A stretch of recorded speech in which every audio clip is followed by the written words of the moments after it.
What's up, dudes? This is Action Bronson's golden beet poke recipe. It's one of my go-tos. I really like it. You can look it up if you want, but what I'm going to talk about today, we got the huge wildfire smoke all across the eastern seaboard. You've probably seen a lot of wild pictures from New York today and a lot of people talking about it. And you'll probably remember back in 2020, it was like September 2020, we had the massive wildfires in Oregon that it just worked out perfectly that Portland was just covered in this and there was no wind. We had it was very similar. I think we even had a worse AQI. It's obviously not a competition here, but I couldn't, my whole factory had to shut down because it's just the air quality was so bad. And this was in the beginning of COVID still. So I know for me at least, it was maybe one of the hardest parts of the pandemic because my one routine of going into work just got totally thrown off. And it was kind of hot. I could run my air conditioner, but when I ran my air conditioner, then smoke would come in. Or I could close all the windows, but then it'd get really hot. So I kind of did a half measure of each and ran it sometimes. And so I was still just hot and smoky.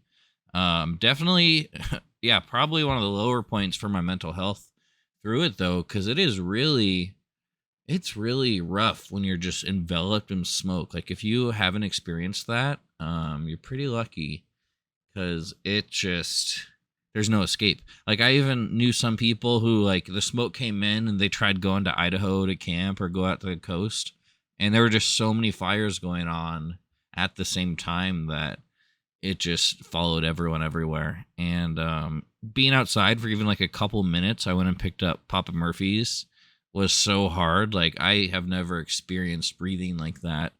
And throughout it, there were workers who had to be outside to be in the smoke. And it's just kind of ridiculous with how unsafe and unhealthy it is.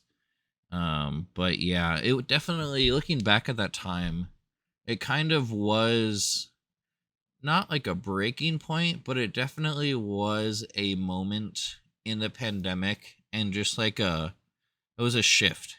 I think that was the first time where a climate change event had hit in that way.